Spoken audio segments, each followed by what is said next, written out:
me. Yeah. I'm gonna. Why is it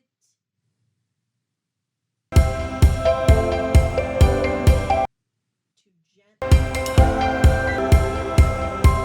truth? I'm gonna stop using the word to.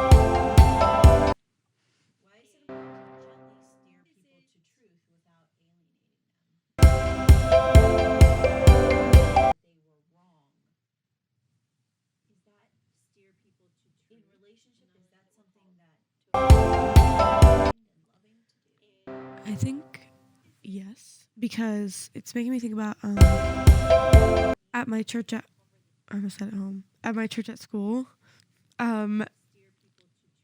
like we were talking about last Sunday was a sermon on hell, which was horrible, but it was really good. How was it horrible and really good? It was I like think you're getting to the heart of what we're asking. so Yeah. convicting and like, oh my gosh, like, and We were like so talking scary because it was just like, I wish I had my notes. I could probably get them, but they're upstairs. But like, it was like I think this is the perfect example. That pastor was the perfect example of what you're saying.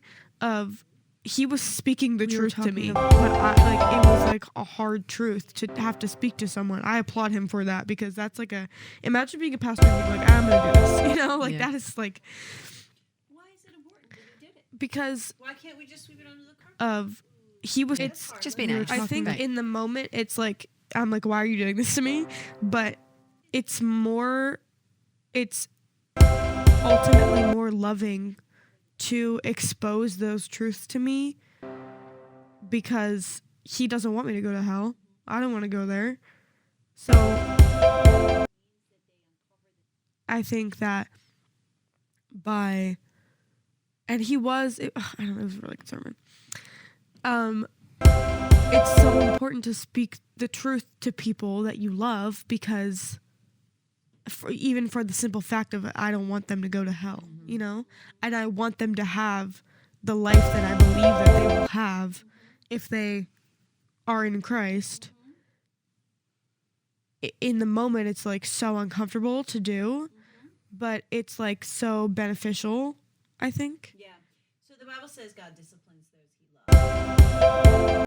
We don't want to be thinking about being the agent of discipline in the life of a seeker or skeptic. But that concept carries into this.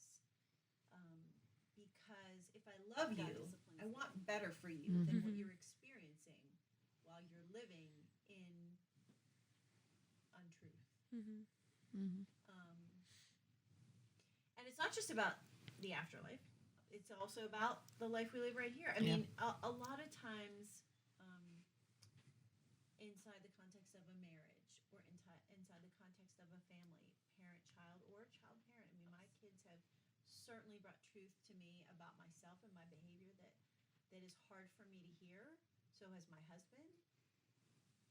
But I need to hear it because I want to do better. I want to be better. I don't want to be like that. And if I'm not able to see the truth, then someone should point that out to me gently. Yeah. And here's the thing, and because I'm saying this, I know everybody has experienced something. If you're loved, then you've experienced this because somebody loves you enough to say, dude, no. Yeah. And when we experience that, it's uncomfortable. We don't want to enjoy it.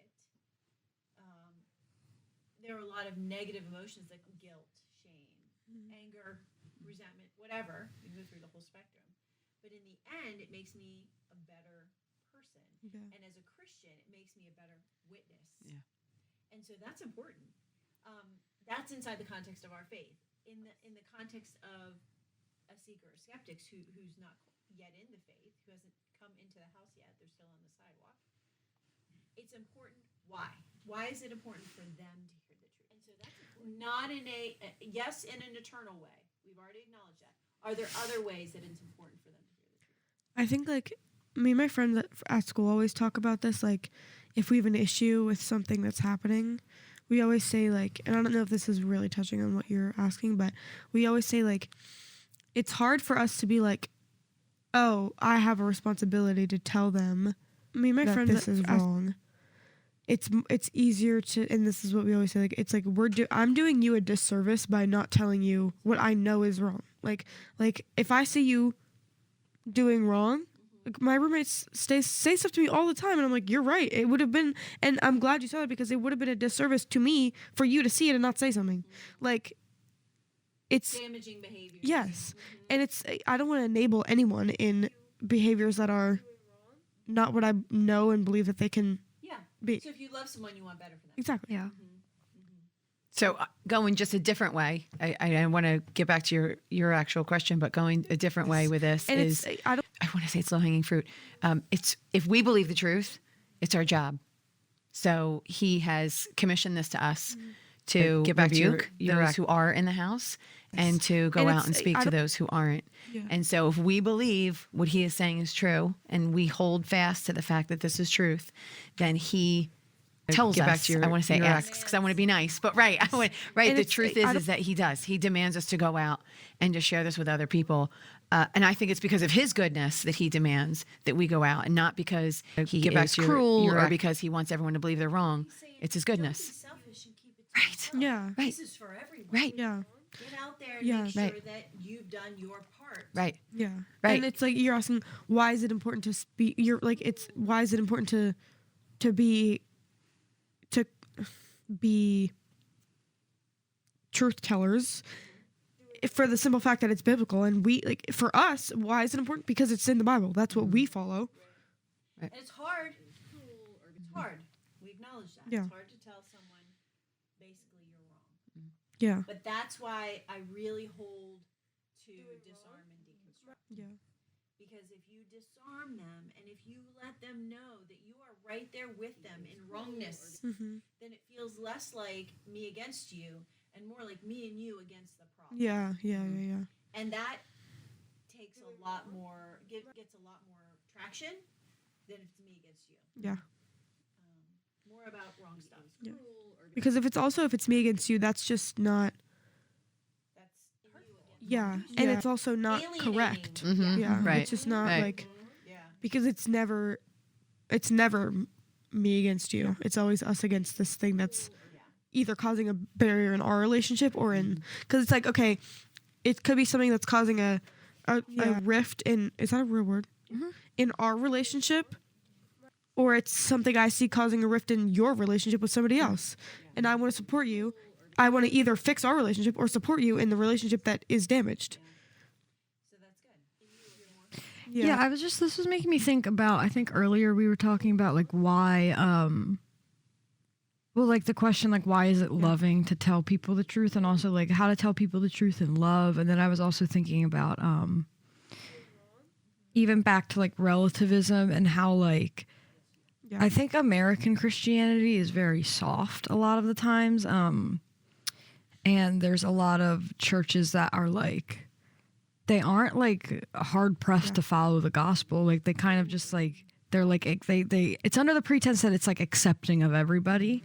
And that literally is like the entire book of 1 Corinthians. That's what that is about. Like, cause Paul is telling them, he's like, in the first couple of chapters, he like really goes in hard to them and is like, you say that you are loving these people, but you are letting them do whatever they want. And he was like, and so in the first like couple, like, you guys are having, and another reason it's really applicable to American culture is because that church also was mainly the issue with sexual immorality. And he was saying like, you are letting these people do whatever they want, and it's like destroying the church. And you're saying it because you say that it's because you love them and you want them to be happy. But and then he sets it up, and then it's like with one of his most famous chapters is how he closes it by saying like, that isn't what love is, this is what love is. And like, if you love them, you will tell them the truth. In the first couple, what is love? And then love is patient, like all of that.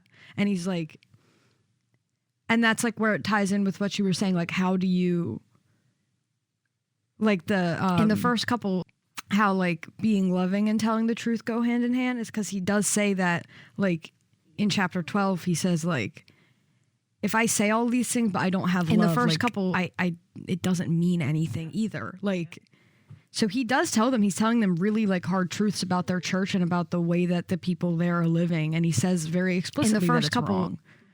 but he's saying, I'm telling you this because I love you. And like my love is kind of like the reason why you should trust that what I'm saying. In the first couple, like, I really care about you. Because there was already a relationship. Yeah, like he knew them. He was very close to their church. Yeah. That's good, Lane.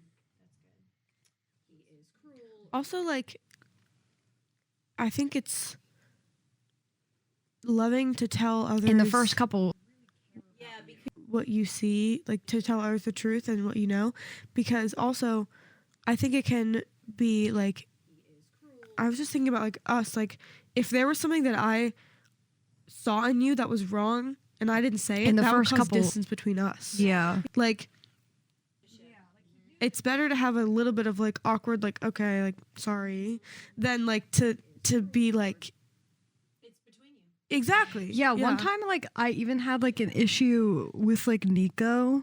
And, like, it was something from, like, that had been going on for so long. He was like, why didn't you just, like, tell me? He was like, you can't just, like, not. And I was like, well, I didn't want to, like, make you upset. And he was like, you can't just, like, not say anything for that long. Because, like, it's also that it's just, like, embarrassing. Oh, sorry. Right. Nico is my boyfriend. So, I thought this That was a women's long study. because, like, is there more we want to say about that? Because then we could take the last bit to talk about another element of apologetics. Or this. I think let's plow through. Okay. Yeah. So that long agree because, like, that we are called, commanded to speak the truth in love. And that sometimes that means directing someone away from an untruth into a truth. that long because, like, Avoiding the word wrong. But that's what it is. Your thinking is wrong. That's not the way to say it. We have to say it more gently. More disarmingly, with humility, vulnerability. Again, one of the tactics I use that a lot is long because, like, I struggled with that same question. And can I share with you my journey to the answer that satisfied me? That's a really disarming way Yeah. to introduce, because I've And a taken ho- and the a- ownership that on long myself because, of, like, I struggled with that question. Here's what satisfied me. It has nothing. I'm not laying it on you. You take it or leave it. That question kind of hits two of our main problems that we were having with speaking the truth in love, is like the humility aspect as well. yeah, like if you bring in your own personal experience, that does Yeah. make it more like clear that you aren't being like, Yeah. I'm better than you. Yeah. Like you're like, I struggled with this as well. Yeah. I also think that something Wait, is. was- Oh, you sorry. wanna say the second thing? Oh, I was saying the disarming, like Oh, the, yeah, like yeah, the yeah. like the uncomfortable, like it's What are so the two things? the two problems that we had with speaking the truth was we don't want to sound like we're better than others, and also it's uncomfortable. Oh, okay, Yeah. got So it. by talking about ourselves and bringing our It own makes it aspect more into it, it's more comfortable, comfortable yeah. to do, Yeah, and it's it's more also relational. Yeah, Yeah. it's easier. And it's problems that we had with speaking by giving vulnerability first, to others, and also it's uncomfortable. Yeah, so true. So Yeah. if you are vulnerable first, if you are willing to be humble and vulnerable first and say, I had that same question, or I struggle with that, still struggle with that. Problems that we had with speaking. And that's hard. Yeah. It's hard. No matter what Yeah. kind of relationship you're in. It's hard to be like, oh, I am actually falling down in that way also. But it's effective. It is impactful. Because when you Problems that we had get with to that speaking. level with somebody else, there's almost like you invite vulnerability. Yeah. Yeah. They want to be able to repay your vulnerability with their own. Yeah, and it's so much And we feel easier. it. It's Yeah. visceral. Yeah. Wow, she really shared something with me. Like it makes you want to open Yeah. up Yes. as well. And it's yeah. problems also that we so much had with easier. Like speaking. If you're wanting to open up, it's so much easier when they've when done they've it already first. done it. Yeah. Yeah. Yep, for sure. Yeah. What were you gonna say? I was gonna say that also, like the closer, like even for me, the closer that I am with someone, it's also like Problems that we the had with easier it speaking. is for them to be like just like extremely blunt, like not even like because I have like friends that I'm really close to who will be like, no, like you're Problems that we literally had with wrong. speaking. Like that's not the truth. That's not what the Bible says. This is a sin, and I'll be like, well, you're right. Like, and like Problems that that we had with Yeah. speaking. That's loving. yeah, that's Yeah. what I'm saying. Like the closer that you get to someone, then like you have more of a agency I to call be it like, relational currency. currency. Yeah, to like be extremely blunt. Problems that we had with But if it's a stranger, you can't just be like, "You're going to hell." Yeah, I was Yeah. just about to say. I think we're You can, but talking. it's not good. Well, was yeah, gonna like you say- can say that, but feel I free. feel like now we're talking about, as before we were talking about problems that we had with evangelism, now we're talking about like within Christian Within like a friendships. Christian relationship, Yeah. yeah, that's when you can be. But when it is like someone that Problems is that we like had with speaking. a skeptic, a non-believer, that's when I do think it is more important to be a little less blunt. Problems that we had with speaking. But also just like play it like again, like your relationships with Yeah. people, because I have people who aren't Christians that I feel like I can just tell Problems them that we had with and they'll speaking. be like, yeah, like okay. Yeah. And then there are people that like will get like extremely defensive and like it will destroy the relationship. So Yeah. you have to like Problems that we had with speaking. Speak into it because you have a Yeah.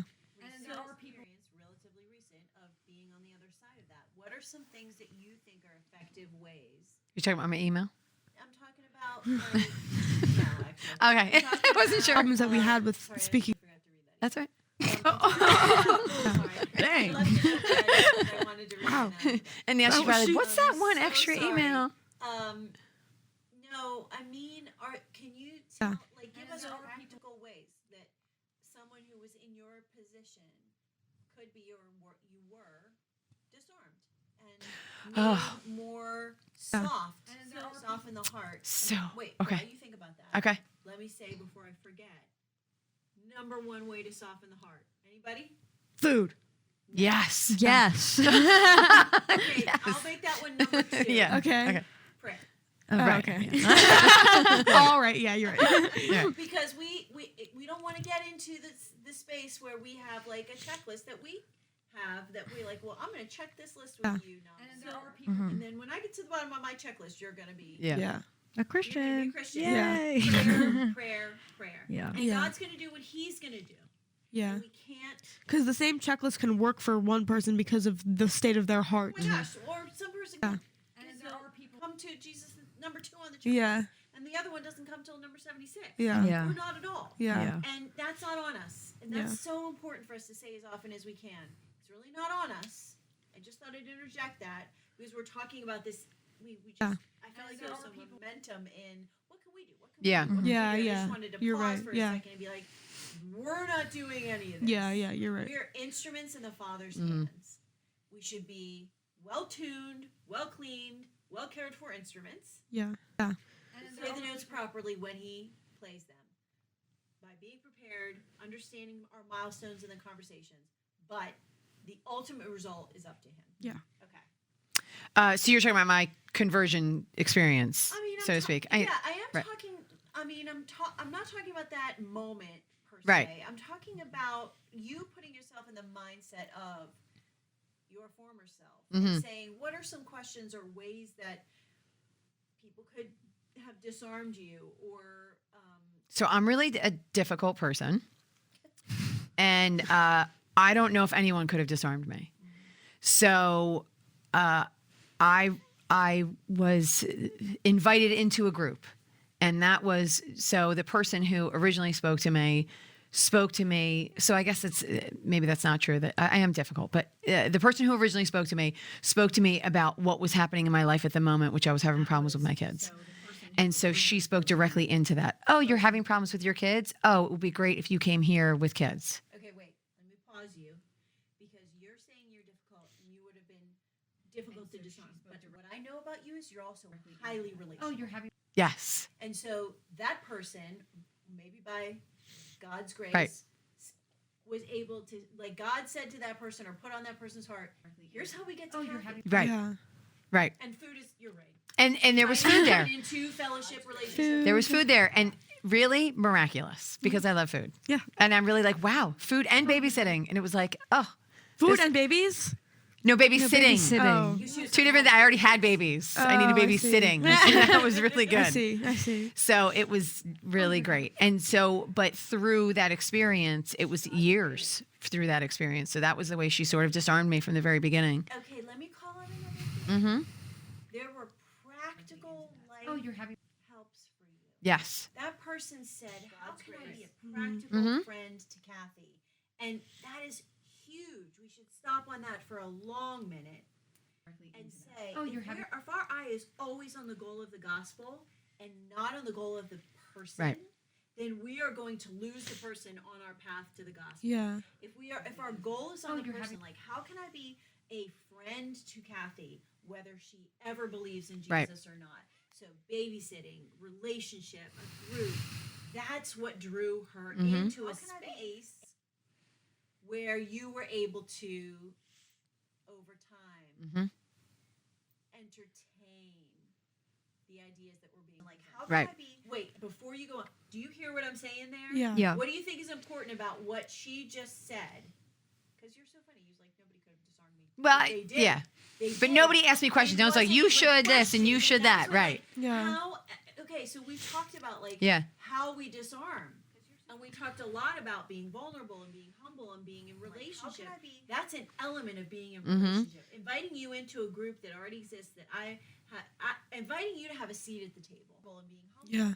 I think it's also a testament, like, that might be a testament to the fact that it's like, what you were saying before, it's like, it's not up to us, and like our checklist is not always going to work, because I'm sure the person who invited you to the group was hoping that day you would have had some revelation, but it wasn't the case. No. So I think it's like, that's just like, if it's like, you're just, if maybe they were feeling discouraged, like, oh, I really wanted her to see what I see, and like, but it's like, the Lord has a plan. The Lord had a plan for you before she even invited you to that.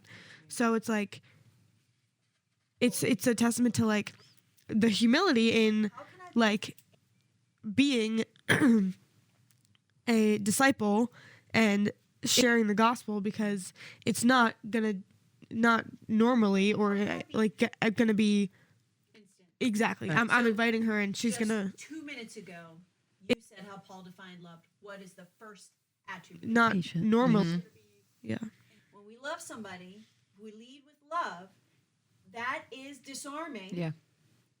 And it requires patience. And it's frustrating when you're like, okay, I invited her to this thing, and I'm just using your example. Yeah, no, but I invited her to this thing. Like, I'm watching her kids. Like, I'm eating her Especially food. if Like, you're like so far out of your comfort zone to do Yeah. it like once, and you're like, really, like Yeah, I like, have that to do this didn't work. again. Yeah. Are focused on On the person and your not goal. Exactly, Right. yeah. instead of just Focused on being the Food, focused like- on that, yeah. Gently, I would say, if we're focused on our goal, then that's self-involved. Yeah. Yeah. That's self-involved.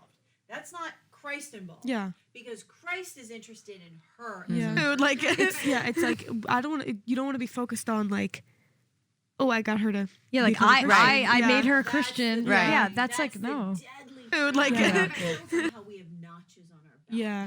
And maybe There's- like, the belt belongs to the Lord. Yeah. Yeah. No notches. No nothing. We didn't do anything. Dude, We like- don't recognize ourselves here. yeah. Yeah. Like Like, that, we did something yeah. to somebody else. Yeah. We can't even keep ourselves in the right mindset. The Lord. 1 minute to the next. Yeah. How do we think? The hubris that's behind that. Yeah, the Lord the Lord has a plan for every person who is going to become a Christian, regardless of the people in the, like, Yeah. the people like me asking somebody to come to church, or like you asking your friend, like, it's not about like getting them to Christ. It's because honestly that will also happen. like it is like To because come God's to- kind of to like God's church, gonna do like- what He wants anyways. Yeah. But it's like, but that also will help you grow. That's exactly what I'm so saying, it's like yeah. that. It's like The so it's like intimacy it's like so. Do Yeah. you want to be come to a part church. of God's Like, plan yeah, in that that's person's exactly what I was life, or saying. do you want to like be too scared and just I let Him almost do would it somewhere even else? Dial in on more. Do you to want come be to invested church. in that person's life? And like also like, you.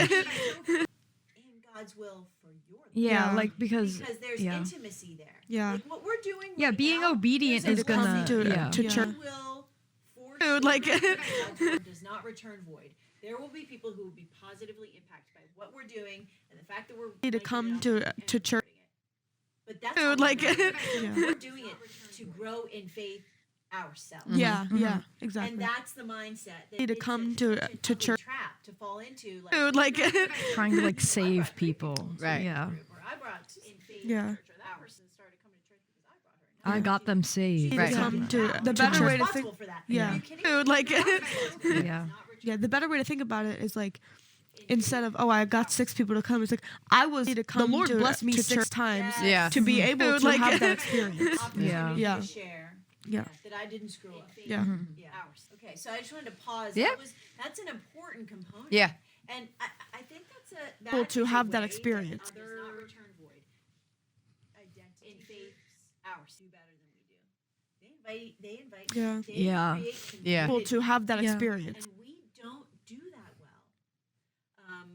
Greg and I have been convicted lately about really creating. Yeah. Well, to have that experience. Hey, let's invite people over to our house from the church, and the young families. Let's have them over and Yeah.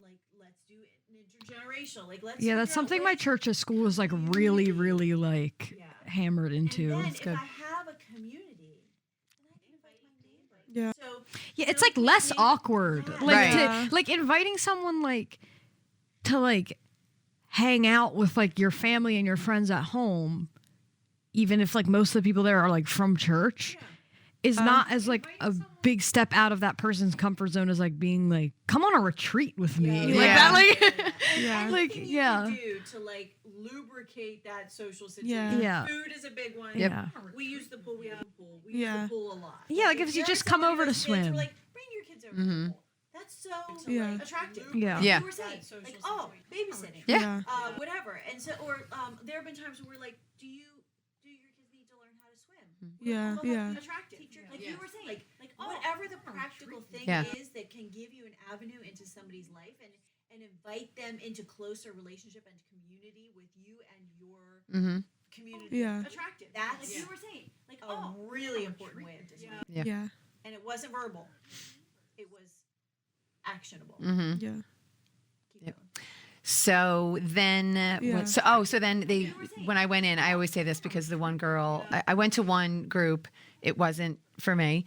And then I went to a second group because I knew that I needed the food and babysitting.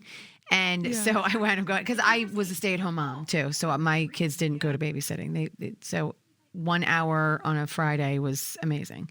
And so I wound up going to a second group. And when I went to the second group, they were just regular. Right? They weren't throwing the Bible at me.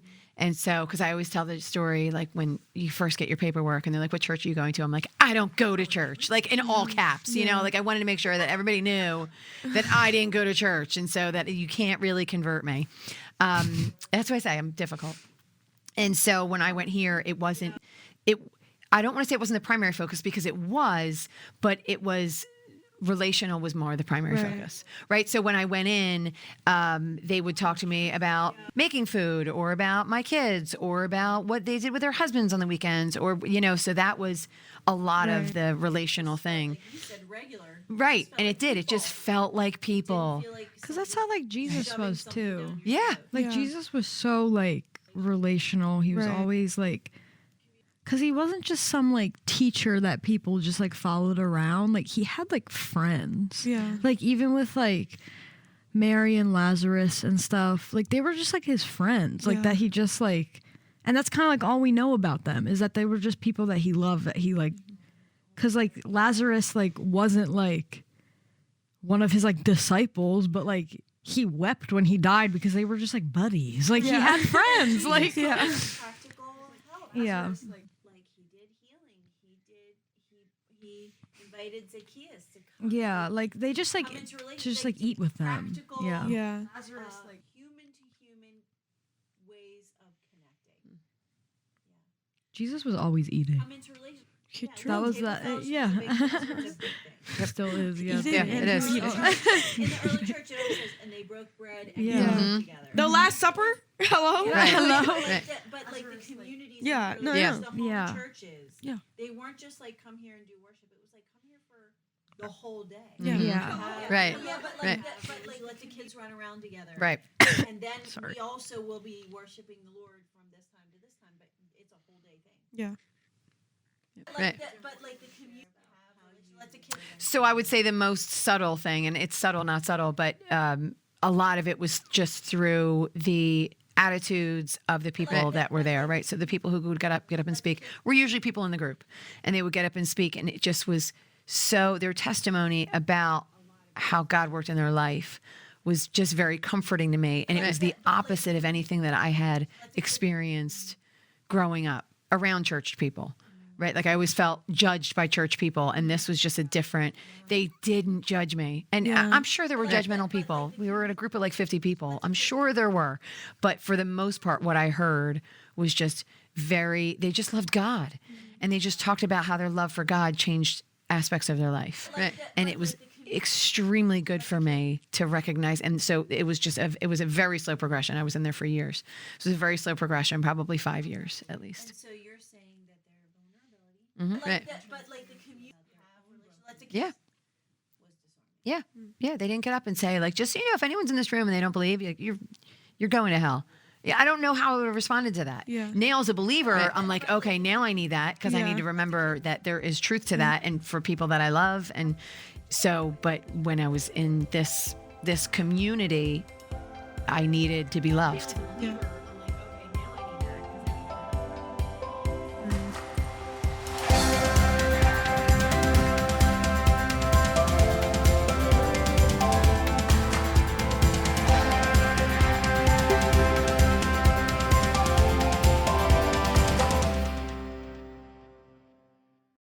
Hi, I'm Holly, and I'm the primary teacher and author here at Study with Friends.